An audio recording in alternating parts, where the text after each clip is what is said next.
6:30 p.m. Hello, ladies and gentlemen, and thank you very much for joining us on Viewpoint.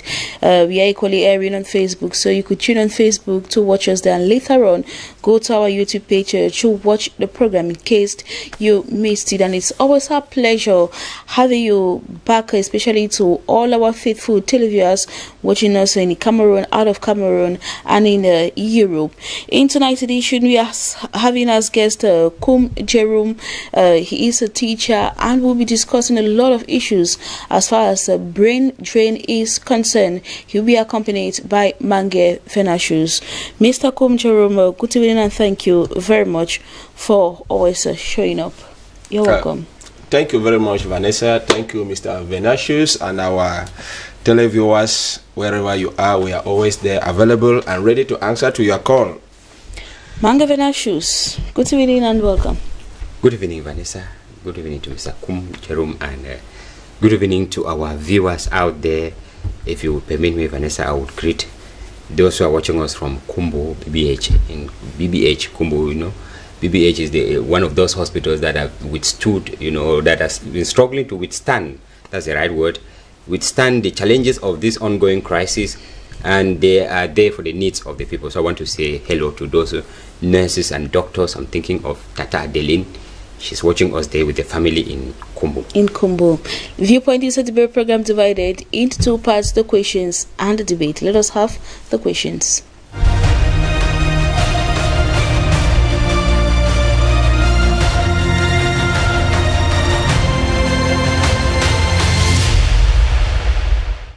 Increasing phenomenon of brain drain, any impact in Cameroon's developmental drive? Come Jerome, I'll begin with you. Yes. Yes, we do have an impact. Mange Venashus, do you feel the same? Yes, Vanessa, there's an impact. There is an impact, and can the phenomenon be addressed appropriately? Mange Venashus. Yes, if the right people take the right decision. So I sit on the fence. Yes, if the right people, and no, if it is being, you know, attempted by the wrong people. Yes and no. Come Jerome? Oh, yes. Yes. Coming up next, let us have the debate.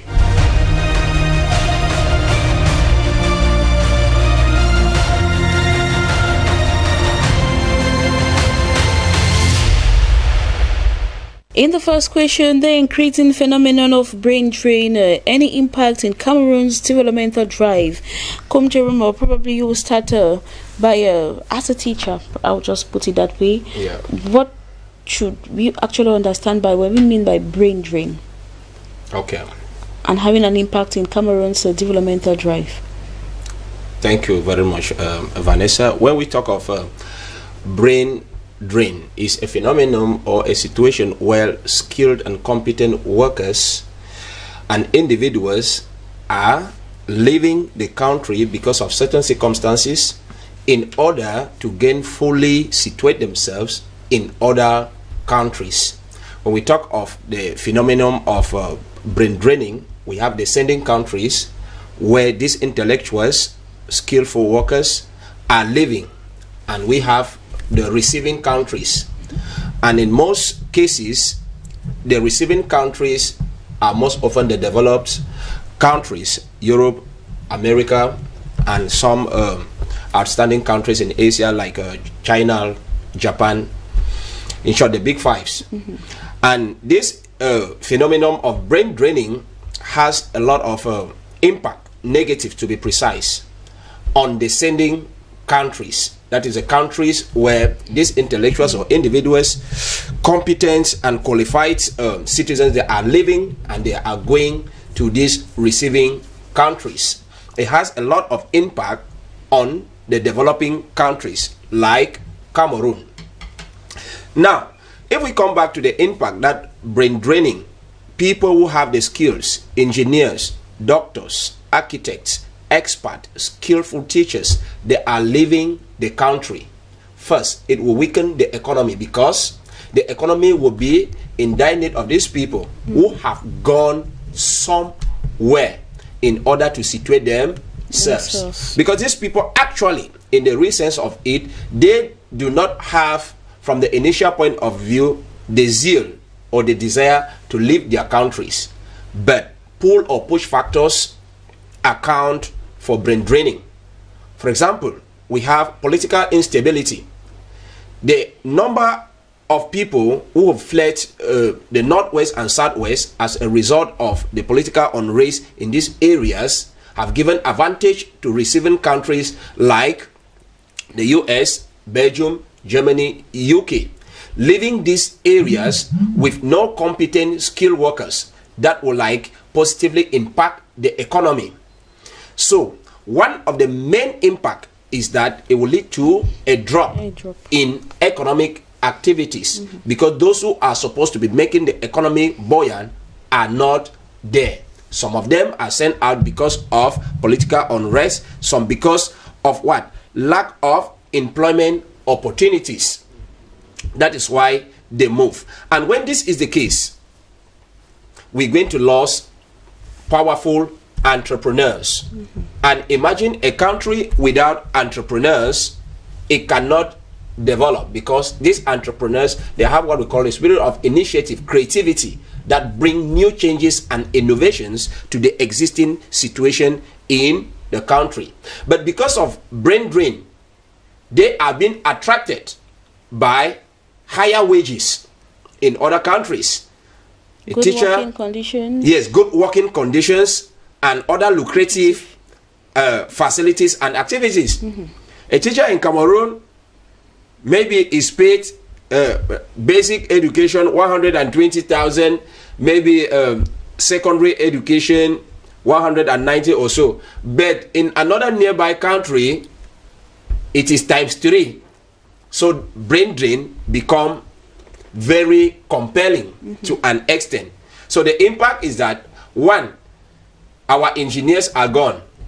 That is why it has been baffling me over the past years, Vanessa, that in road construction, do we not train engineers in Cameroon?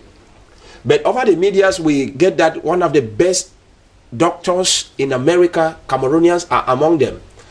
One of the best physicians, engineers, architects. We keep inventors. Africans are among, or Cameroonians are among them. Cameroonians are among them. But because the environment is not favorable, or because of the tight economy, they are not giving them the right wages or right treatment. They are forced to move out where their services will be valued, where they will work in decent working condition. All right. So, as we've said, there are a lot of impacts, and it can equally lead to what? Shortage of skilled workers. A country can only develop when we have skilled workers. Skilled workers here means trained workers, workers who are qualified for the right job. So, brain draining is very, very detrimental to the sending country like us. Thank you very much, Jerome. I equally thought that maybe you highlight some of the positive impact of brain training, because some may still go out to acquire the skills or better skills to come back and develop. We'll get that in the second question. Thank you very much. Manga Venashus, you equally think that brain training has an impact in Cameroon's developmental drive. So we'll be talking now, looking at the positive aspects, or both aspects, negative and positive. Yes, Vanessa, we must make a distinction here between brain draining and further education, or further education, or advancing, capacity, advancing, building up your capacity. When Mr. Kum was defining brain draining, there is one word that keeps coming up: the search for greener pastures. But the reality we have about Africans is, when we do find these greener pastures out there, how many do think of coming back? Because when you look at the push factors that send them away from African countries, from Cameroon, because we are talking about Cameroon in particular, you discover that once they go there, they completely see a different thing from what they experience here. Even the working conditions, the salary, all this put together. How many of them do dream of coming back? In that case, brain draining will have, of course, a negative impact. But then if we had a situation where they go out there to further their education, further their training, and then come back and invest in the country. If they go out in search of greener pastures, work out there, the income they have, they come back and establish back home. That is a positive aspect in this. But when we use the word brain draining, it is the like Mr. Kum defined, a situation, a phenomenon where skilled labor leaves the country in search of greener pastures, being pushed out by low wages, being pushed out by unfavorable working conditions, being pushed by political instability in the country. That when they go out there, they don't come back. In that case, because somebody was asking a question, when you see Cameroonians who play out of Cameroon in football, somebody like Kylian Mbappe, and we are saying that these are Cameroonians, why can this young man not come back and play in the national team? And one man asked a question, when did Cameroon train Kylian Mbappe to claim Kylian Mbappe to come and play in Cameroon? Play for the national team. Most of those who go out, once they go out and they do their formation out there, they remain there. Once we don't have, adequate working conditions in the country that can help, Cameroonians to develop their skills, once they search and go out there, they remain there. You will see, of recent we had a situation here where the Ministry of Secondary Education, shortlisted about 1,000 teachers who have deserted secondary schools in Cameroon. Most of this, when we say not most, these 1,000 teachers are formed by Cameroon government in our higher teacher training colleges, either Bamili, Yaoundé, Marwa, or Kumba. But then Cameroon does not use them. The knowledge impacted on these teachers, most of them are out of the country. They are using them out of the country, and in that context, we talk of draining the brain that has been trained in Cameroon. That is brain drain in that context. And in most of those cases, once they go without coming back, it has a negative connotation. It has a negative impact. But then, if we had a situation, like I said, where they have to come back and plow back the profit into the country, we may have some positive aspect. We're also looking at another issue of low level of education. There are some Cameroonians who have the urge to study more, to further their education. And the educational setup in Cameroon, take for example, in the technical field, how many technical universities are in Cameroon that can develop somebody? That can develop somebody who has a liking in the technical field? And we are asking the question, what is the impact of this brain drain in the economic development or the developmental drive of Cameroon? Cameroon will remain where it is because of brain drain, because we have not given priority, or we have not given priority to develop our infrastructure. We have not given priority to develop our educational facilities, to ameliorate our working condition, like increasing salaries. And that is why up to 1,000 teachers would leave the educational sector because they want to work elsewhere. We also had the same issue with the military, where they were talking of close to 256 military soldiers who have deserted the military. Is it because what is pushing them out of Cameroon is maybe the working condition, maybe the salary, and they compare it with what they have with their colleagues in other countries? Mr. Kum was citing something like in the medical field. With the coronavirus pandemic, we came to discover that the number of doctors that we have in Germany who are Cameroonians are more than the doctors practicing in Cameroon. The number of doctors that we have in US are Cameroon, most of them are Cameroonians. It's the same thing that we have them in Belgium. It's the same thing that we have them in France. The same thing we have them in next door Gabon, Equatorial Guinea. Trained in Cameroon, but then they are going out there. The question is, what happens back home? Because if all these doctors were to come back to Cameroon, the rate or the ratio between patient-doctor will be reduced, so much reduced, to such a way that we can talk of, standard health care. But we still have patients dying in our hospitals because we don't have medical personnel. Medical personnel which we had trained in Cameroon, in queues here, but they are going out. In our universities, but they are going out. That is brain drain. And the impact is Maybe you might have a gynecologist working in 6 hospitals. Of course. And where he is being needed in one hospital at that particular moment, he is not there. He is not available. And what happens? The doctor dies. We still have university lecturers who shuttle from one university. It happens in university, yes. We will talk of visiting lectures. But the rate, it will not be as much as we have here. Because you have a lecturer who lectures in Marwa. You have a lecturer who lectures in Boya. You have a lecturer who lectures in Pamenda. Given our transportation system, how many lecturers will be able to fly from Marwa to Boya on the same day and lecture? Because they will have to grind by train the whole day, 2 days from Marwa to Boya. I mean, would they be able to teach? All this will reduce our developmental drive because our workers do not give their much. And when a university will beckon on them in the United States with a salary that will triple what they have here, with working conditions that will be like you are in heaven, out there, how many of them will remain? Vanessa, somebody was saying something about this diversity lottery that the United States play in Cameroon. I think Canada is also involved in something like that. If a simple Cameroonian with nothing, you apply just with first school living certificate, you may not be selected. Because America has not seen anything useful in you. When you apply, they always try to find out, what do you have as education qualification? What do you have as a level of profession? What do you have as professional training, vocational training? These are criteria that they select. They will know what you can just offer tell to the country. Just tell them that you are a computer engineer. You are likely going to be selected. Just tell them that you are a degree holder. You in this field, not a degree holder in history, not a degree holder in geography. No, tell them that you're a degree holder in chemistry. You would likely in mathematics. You would likely be selected because America has seen something in you that is brain drain. These scientists who go out there, they will go and discover a cure to an illness that is killing us back home, and we remain where we are, and we would go and buy from them. Vanessa was shocked when they told us that the American satellite control station is manned by a Cameroonian who is there, is a lady, and Cameroon is not even able to dream of talking of a one-quarter satellite. But we have a Cameroonian who is manning a US satellite station.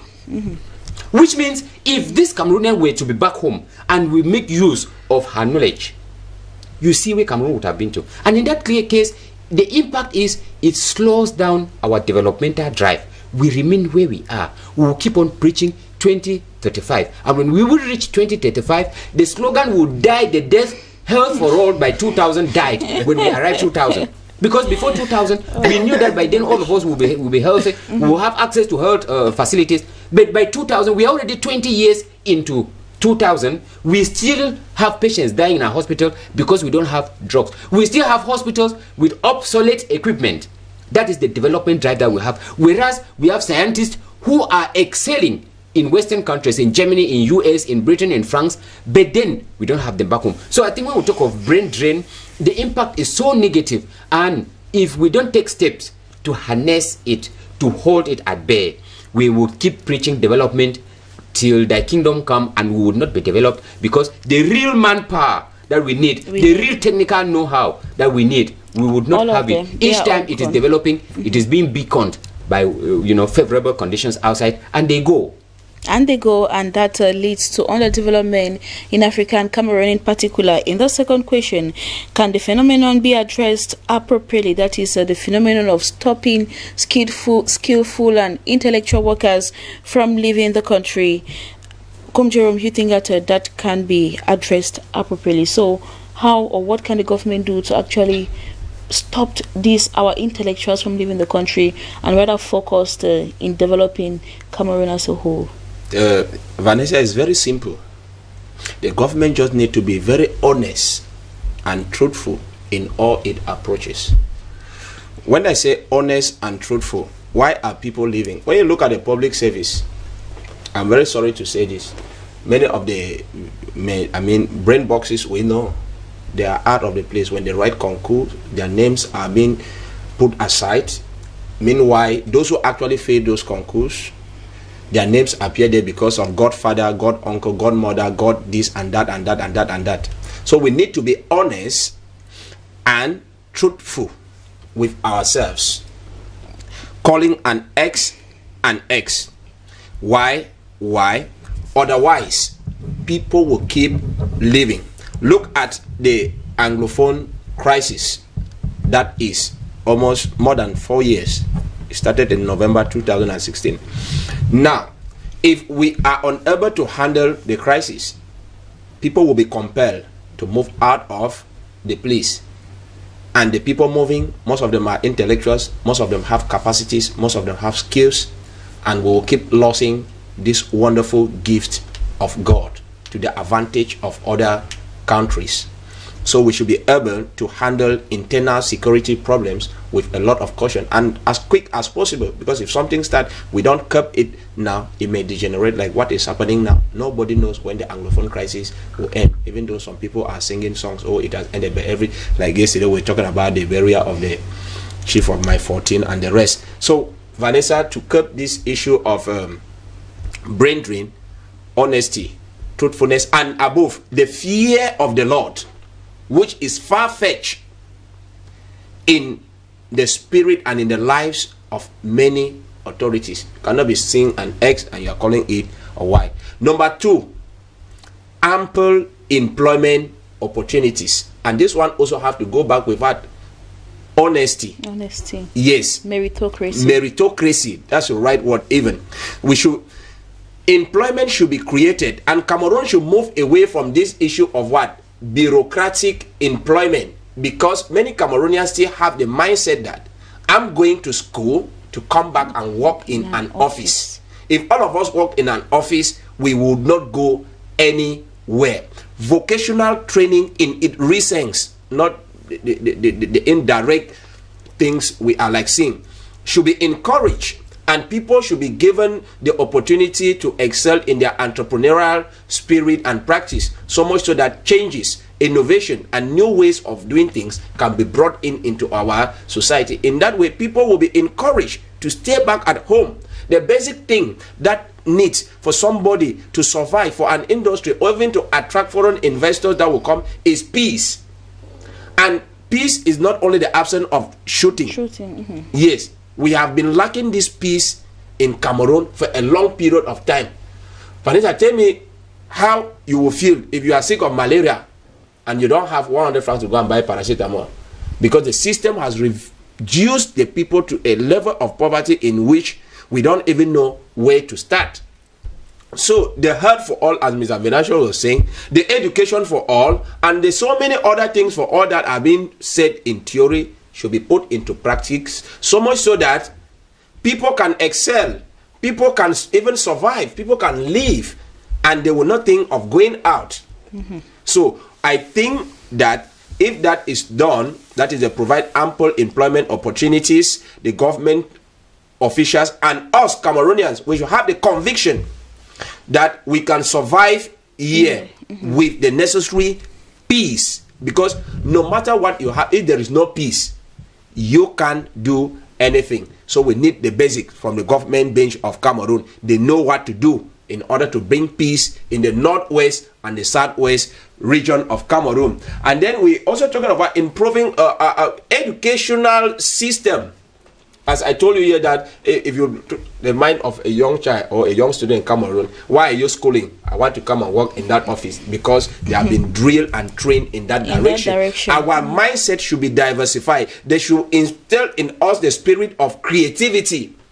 I can go to school, not necessarily to work as a politician or to work as this or that, but to be an entrepreneur in this field or in that field. Because the issue of brain drain has made in a way that, from the way I've been seeing, Vanessa, Cameroonians don't love homemade product. What is made in Cameroon is not consumed by a majority of Cameroonians. I don't even know why. Or everybody is just having the desire of the price, to fall bush. Maybe because of the quantity. There are a lot of reasons that might be behind that. But thank you very much, Jerome, for your contributions. Manga Venashus, you are standing on the fence that if the right people are in the right position, the issue will be addressed. But if the wrong people are there, then we'll just be marking time. Yes, Vanessa, when I talk of the wrong people, I mean, if we think that we can stop the concept of brain drain from Cameroon, we were dealing with non-governmental organizations, we were dealing with individuals, we were dealing with, you know, the private sector, it may not work as such. When I say it will not work, I mean that there is no non-governmental organization that can decide the salary, the minimum salary in Cameroon. It is only the government of Cameroon that can address the situation. Because we have established that brain drain forestalled the development of Cameroon. And if we are addressing it, it is to fast-track development in Cameroon. And only the government has the ability to do it. How can the government do it? If the government can create, you know, when the government can create, because when I say can, I mean the government has the potential, the power to do it. You will not tell me that a teacher who is working in next door Gabon is being paid more than a teacher working in Cameroon. No. You will not tell me that a teacher who is working in next door Equatorial Guinea is just like Douala. Douala is even more than Equatorial Guinea. I mean, the littoral region is more than Equatorial Guinea. Yet, those who work in that country, that is why people leave Cameroon and go and teach English language in Equatorial Guinea, and they are paid more than teachers in Cameroon. What is the problem? Is it that they are more rich than Cameroon? Whereas in the Central African Economic Region, we boast that we are the hub of everything. People live there and come to Cameroon for education. But then we don't have that capacity to, you know, to depend on our own. Another issue is the government can, you know, upgrade, you know, the ameliorate working conditions of Cameroonians. When I say upgrade working conditions, it's not only civil servants. The government has the duty to probe into the private sector and instill on them that, for example, teachers. For you to pay a teacher who is a degree holder, the salary should not be more than 150,000 francs. Look at this. Look at the school fee that parents pay. Proprietors can pay that 150,000 francs and still break more than even in their businesses. But the government is not having that goodwill to intervene into that sector. It is the same thing in other private sectors. The government has the duty to say, in every private sector, the minimum salary in Cameroon is no longer 36,000. It will be 120,000 francs, and maintain on it. When because we preach and we don't follow up. If they follow up and if you are not respecting it, and the government has all the potential to say, every worker who working whether in the private sector or in the government sector, your salaries will be through the bank, which means the private sector, you deposit this amount in the bank. You don't need to deal with the private sector, and the government has all the strategies. By so doing, they would, you know, encourage Cameroonians to think of remaining at home. So, Vanessa, when you listen to stories of these bush fallers who come back home and you see the suffering that they go out there, they still enjoy it because of the pay package that they have. They still enjoy it because of the working conditions that they have. They will decide to work 8 hours, 9 hours, 10 hours, 20 without complaining. But back home, you just have your 8 hours of working, 10 hours of working, but the salary that you receive is discouraging, and by so doing, you find yourself being tempted to go out. So I think that the government has all it takes to ameliorate the situation if we are looking forward to develop this country, if we are looking forward to develop the economy of this country. Because if we create, you know, right and conducive environment, we will also attract foreign investors. They install in Cameroon and employ people, and so doing, Cameroonians will not think of going out, Vanessa. Thank you very much, Mange Venashus, for your contributions. Mr. Kum Jeremy, it has been a pleasure having you. Thank you. Oh, the pleasure is mine. Thank you very much, Vanessa. Ladies and gentlemen, from this note, we can call it a day. Thank you very much for watching. See you tomorrow and stay tuned. Goodbye.